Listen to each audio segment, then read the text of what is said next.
Hello, and welcome to Aprende Inglés con Reza y Craig, the best podcast for improving your English and taking it to the next level. And now your hosts, the very lovely Reza and Craig.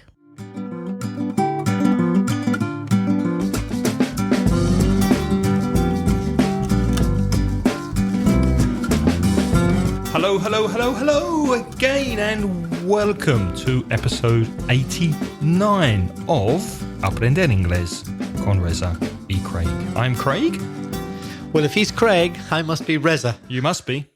If you are a new listener to this award-winning podcast, welcome. With over 40 years of teaching between Reza and I, we will help you improve your English and take it to the next level. In this episode, we'll be speaking about politics and government vocabulary. Politics, Craig? Must we really speak about politics? Well, you know, there's some vocabulary that's useful to the listeners, and although politics is not my favourite subject, I think it's quite an important one, and one that sometimes affects people in a positive or negative way, and people have very strong opinions on politics, so I think we should speak about it at least once. What do you reckon? Yeah, you're right.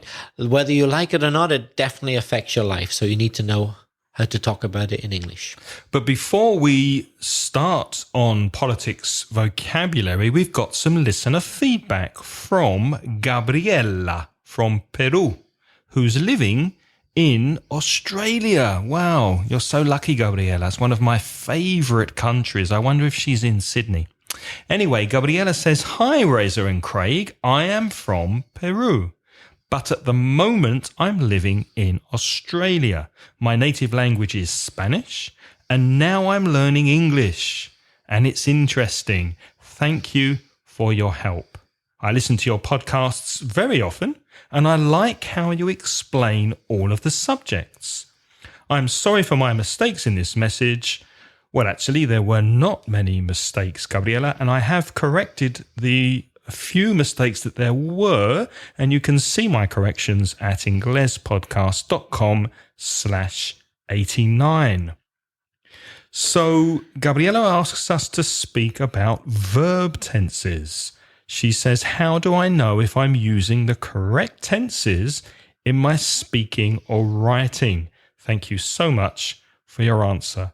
Well, I don't know what you think, Reza, but it's very, very difficult in one podcast episode to speak about all of the different verb tenses, isn't it? Yes, Gabriela, I don't think it would be very practical to do that. It's too much information and it's too complicated, and it would take up too much time. You wouldn't really learn properly.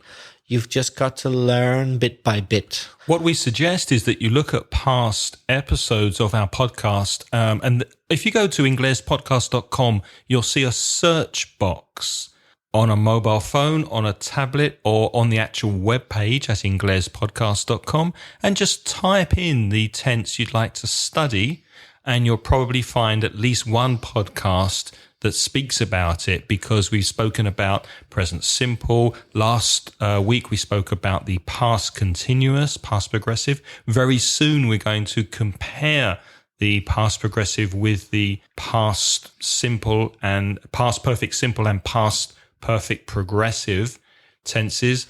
And we've spoken about the present perfect and the future tenses. So we're taking them one by one, and we're sometimes comparing two tenses together and contrasting them. But to compare all of the tenses in English, I think would be too much. So again, Gabriela, go to the website, search for the tense you need to practice. And if you find that some particular aspect or point that you need to know about a particular tense is not in a podcast, we'll be very happy to talk about it in the future. So let us know if you don't find what you're looking for. But first, please go to the website and search for the tense that you're interested in studying.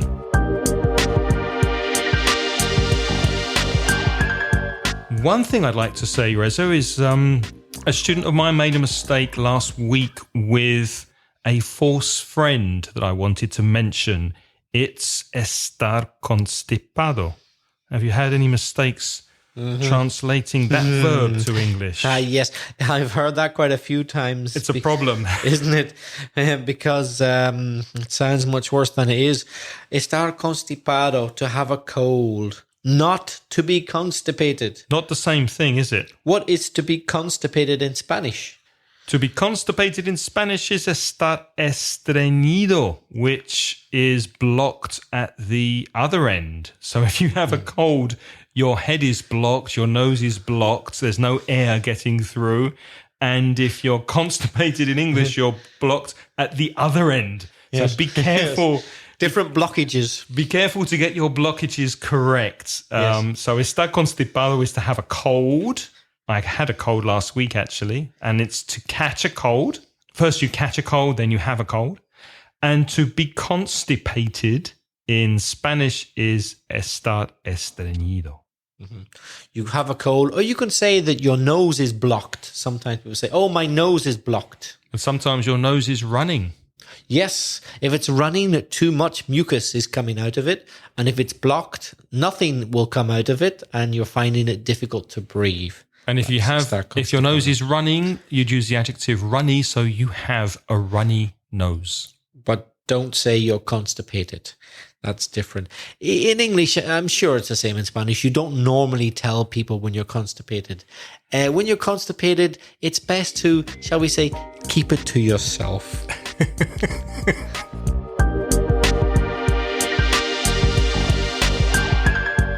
Moving on to... Well, in fact, if you're constipated, you have no choice but to keep it to yourself. You can't share it with anyone. And you won't be moving on anywhere soon. So moving on to politics and government, a slightly more serious subject. So vocabulary, Reza. So obviously politics in Spanish is política. Did you say, Craig, just to be extra sure and that the listeners know the microphone's not playing tricks, did you say politic or politics? Politics with an S. With an S. Right. Is that, without an S doesn't exist.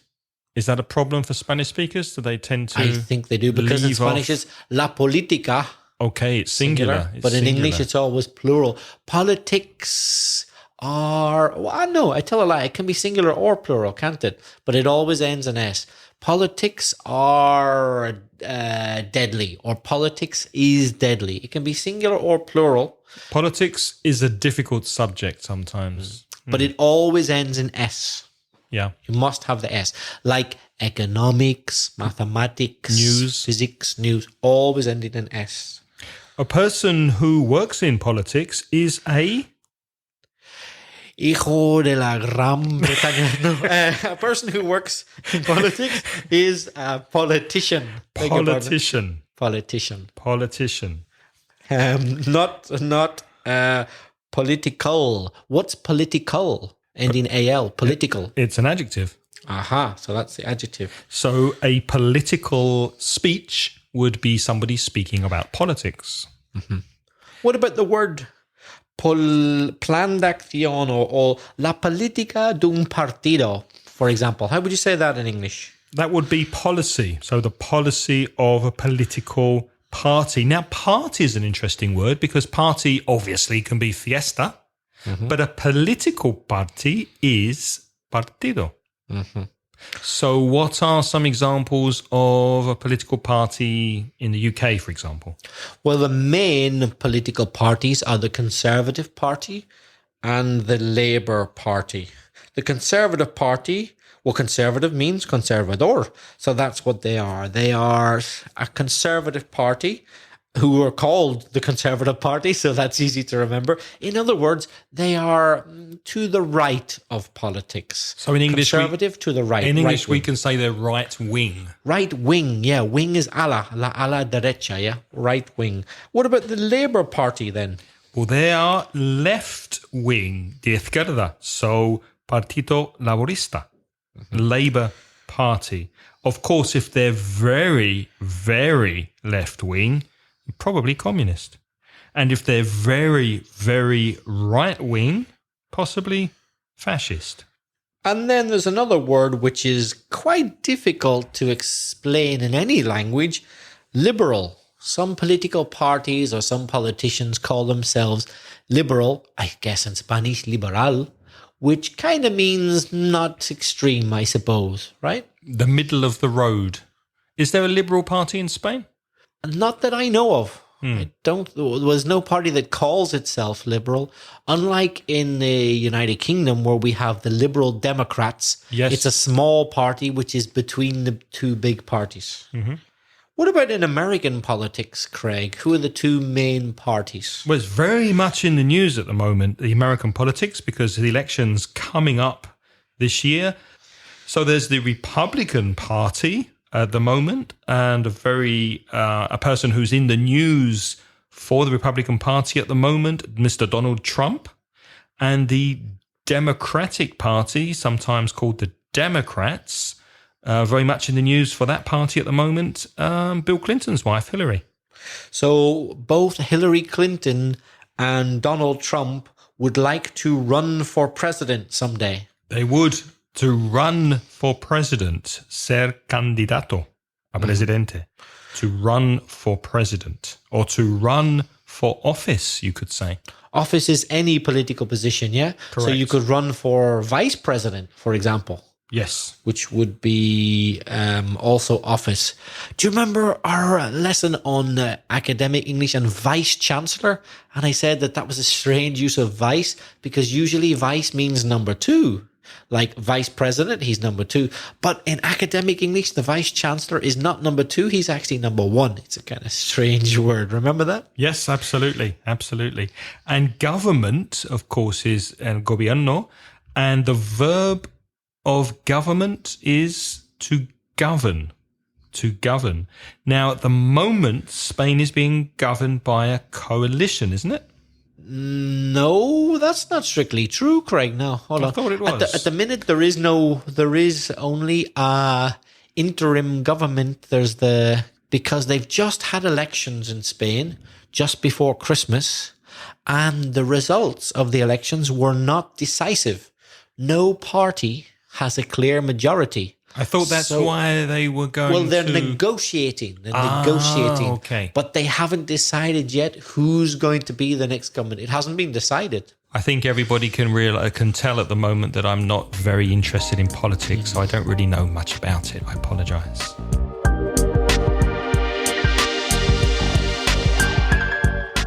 Any other vocabulary connected to politics? Did we mention the word democracy? Very important word. Democracy.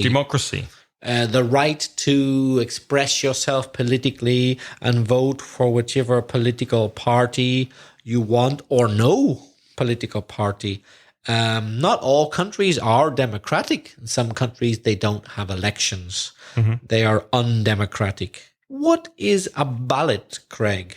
A ballot is, in Spanish, votación, where people vote for their particular party or representative. And this sometimes happens, an election is where you'd have a ballot. And if it's an election that involves the whole country, it's a general election. A general election where people vote for their elected party. What if it was elections to decide who will be in the city council or town council? That's ayuntamiento. They would be local elections for local government. And what if it was, for example, in the case of Spain, to see who's going to control one region, like where we live, La Comunidad Valenciana. They have what they call the Generalitat Valenciana. What type of elections would that be? Regional elections from the region of the country. I'm sure many of our listeners in South America are familiar with regional elections there too. I think in countries like Brazil, Argentina, they have regional elections. So we mentioned before that for example, Donald Trump and Hillary Clinton are representatives or candidates for the election for their particular parties. So candidate is candidato. Mm-hmm. And these candidates will try to get elected, to become elected by doing a political campaign. Campaña. You can do a campaign or also to run a campaign. Those are two verbs used with that. Be careful of the spelling. Campaign. Campaign. As you mentioned earlier, Craig, Donald Trump's campaign has been, let's say, very colourful. It has brought a lot of media attention. Yes, I'd like to ask you about that after we've looked at the vocabulary. I'm sure you've got an opinion on Mr. Trump. But campaign is the noun, and it's also a verb, to campaign. So at the moment, they are campaigning for office. Craig, what do you call the people who are eligible? They have the right to vote in the election. The electorate? Mm-hmm. So that's not the whole population. For example, babies can't vote. They're too young. Correct. So and the electorate. We can't vote in a general election because although we have residency in Spain, we have residency here, but we can only vote in regional elections. We cannot vote in national general elections because we're not part of the general Spanish electorate.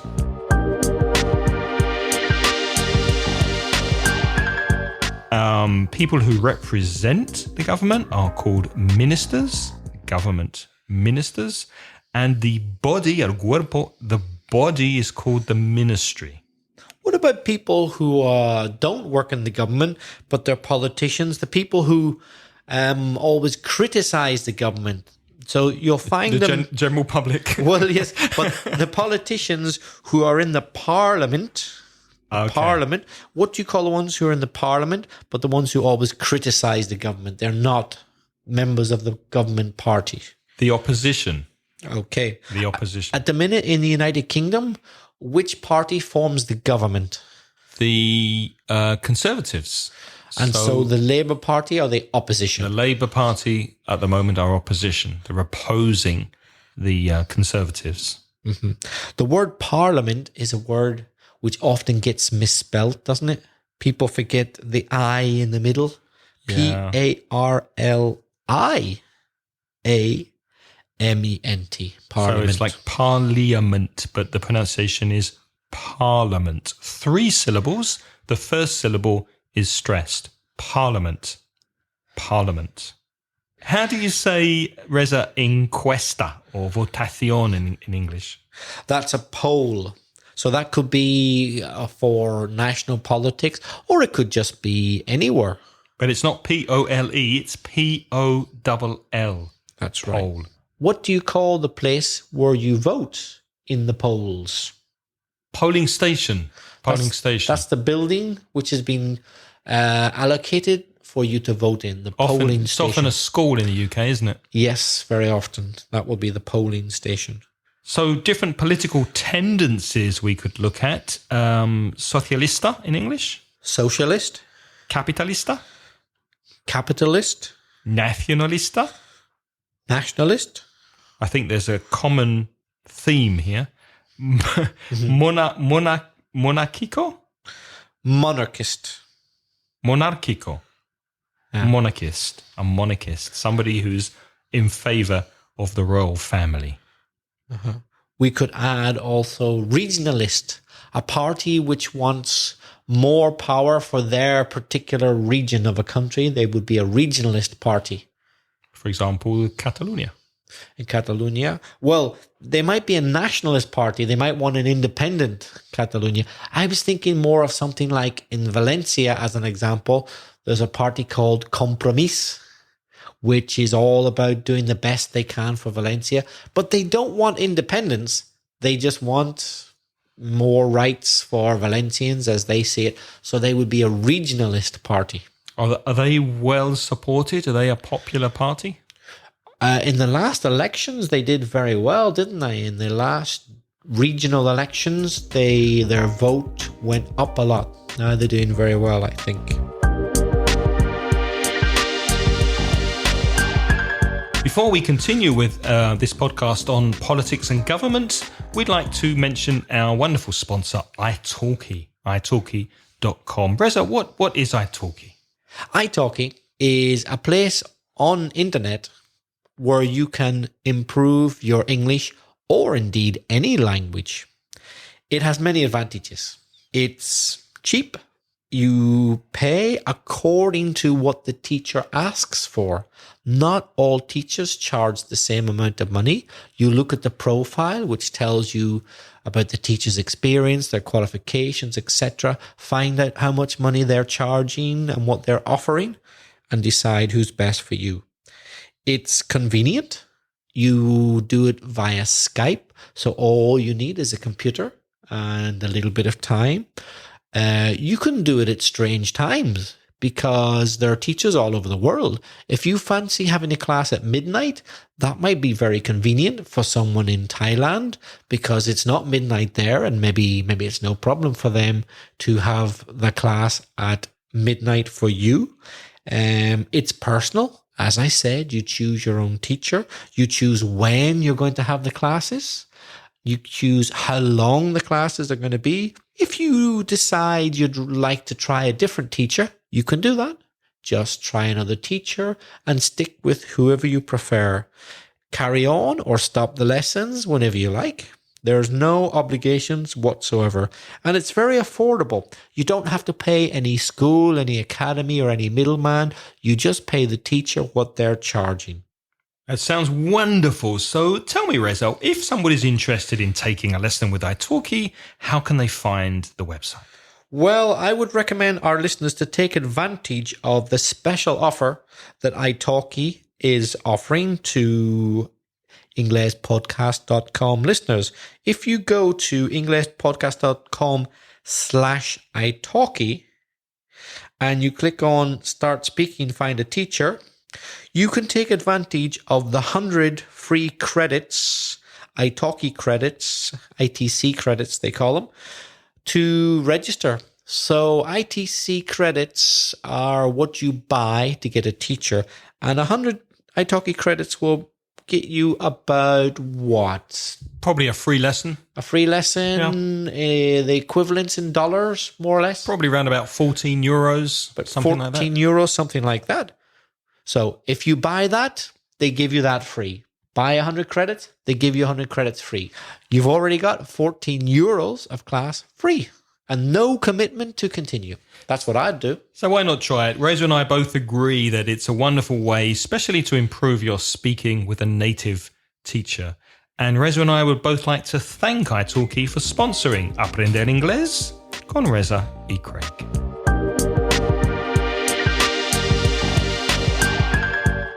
Reza, how old were you when you first voted? Do you remember? I can't remember exactly, but I think I was in my early 20s. And you? I've never voted. Never ever? Nope. Nope. Is that through choice or through laziness, or you've never got round to it? Probably the first. I don't vote through choice. I don't really believe that my vote would really swing anything significant, and I'm not knowledgeable enough in politics, I think, to make an educated decision. So maybe there's a bit of laziness in there too. I'm not saying there's no laziness in there, but because I'm not interested in politics, then I just don't vote. You always abstain. I abstain. I choose not to vote. I choose not to choose. Okay, so you don't vote. So if I asked you what characteristics a good politician should have, if you knew a politician who had these characteristics that would make you vote for him or her, is there any type of person who could convince you? Well, obviously, honesty is the first adjective that comes to mind. Obviously, a politician has to be honest. And are many honest, in your opinion? Well, as I was saying, I don't read a lot about politics. I don't interest myself in politics. I get very frustrated and very angry when I read, especially about Spanish politics, what's happening in government, in local government and national government. So I prefer to be ignorant and happy rather than knowledgeable and angry and frustrated. So I think a politician should be obviously honest, should be very motivating, should be very idealistic, and believe in the common good and serve the public. And I don't see a lot of that at the moment in Spanish politics. What about you? The same as you. I think above all, honesty is the most important quality in a politician, because I want to believe that they're going to really do or try to do what they said they would do. But sadly, it's often not the case. And it doesn't matter if they're right wing or left wing or in the middle. It very often appears that they do not keep their word. To keep your word is to do what you promised to do. To keep your promises. Do you think your political views have changed much during your lifetime? No, actually, not a lot. They haven't. Although I think I'm more understanding these days. But that's just to do with getting older, I think. I think people in their 40s... What do you mean by understanding? Understanding politicians' decisions? Partly, but understanding of other people's decisions in general, which includes politics, but it includes everything. I think, generally speaking, people in their 40s, like me, are more willing to understand the point of view of other people. So it means compared to someone in their 20s, for example. It sounds like you're listening more. Exactly. More attentively. Yeah, and you've just learnt more.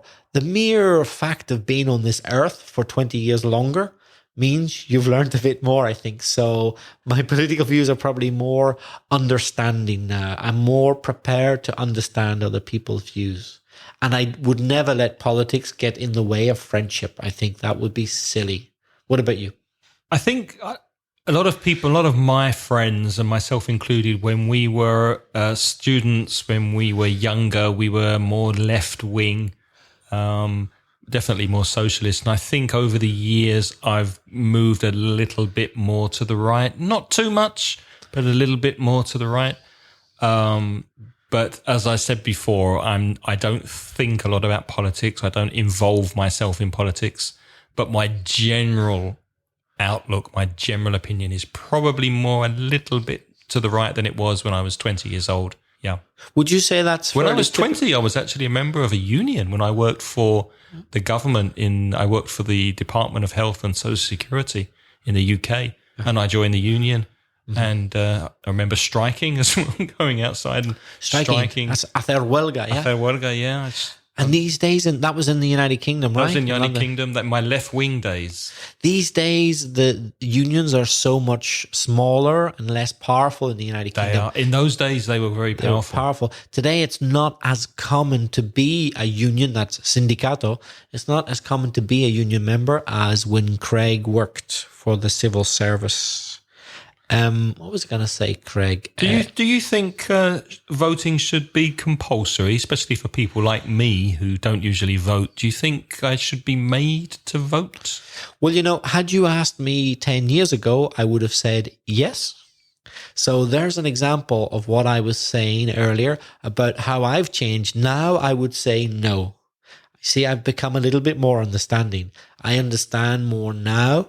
Mm-hmm. That I'm older, why some people don't want to vote. But it used to bother me that, a certain type of person used to bother me. I'll be honest. Bother is molestar. The type of person who didn't vote and then complained about the results of the election. That used to bother me. Because I thought, well, if you didn't vote, you've no right to be annoyed at the results. Yep. You should have voted, I agree with that. But now I understand that people do get annoyed by the results, even though they haven't voted. I can understand. They might just think there wasn't anybody worth voting for. I think the country should be run by taxi drivers. Taxi drivers and hairdressers, they always seem to know how to run the country. Yes, taxi drivers always put the world to rights. They do. They've got very strong opinions. Good luck to them. Just have a guess. How many countries do you think, how many countries do you think in the world have compulsory voting? How many? Have a guess. Give me a few seconds to think about it. These are countries that every citizen who is of voting age must vote. So everyone in the electorate must vote? Everyone in the electorate must cast their vote. I don't think many countries. I would say about 20 countries, perhaps. Very close, actually. Very, very close. 22. Oh. And I checked, from those 22 states, there are 12 Latin American countries. And I'll tell you what they are. There's Argentina, Australia, Belgium, Bolivia, Brazil, Congo, that's the Democratic Republic of Congo, Costa Rica, the Dominican Republic, Ecuador, Egypt, Greece, Honduras, Lebanon, Luxembourg, Mexico, a country that I've never heard of called Nauru, which is the smallest state in the South Pacific. Have you heard of that country? I've heard of it, but I don't know much about it. Yeah. Panama, Paraguay, Peru, Singapore, Thailand, and Uruguay. All of those countries, you must vote, which I think is a good idea. I'm surprised that there are a few not on the list. I would have imagined North Korea, because, that has a reputation as being a very totalitarian state.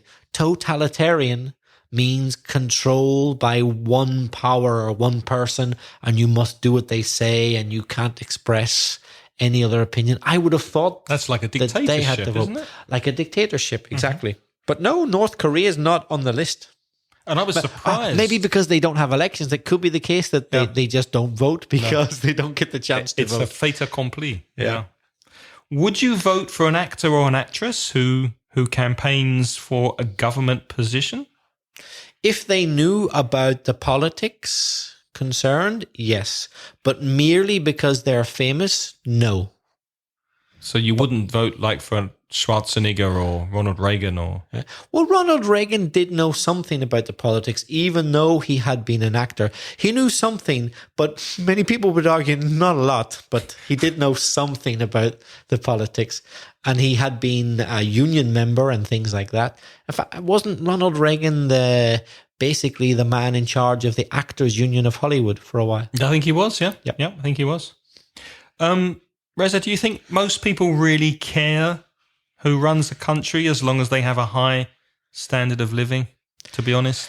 I care, but do most people care? I think no.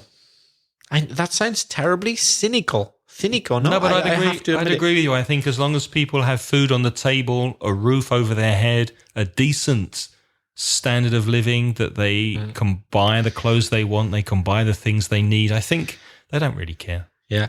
Well, Craig, I'm about to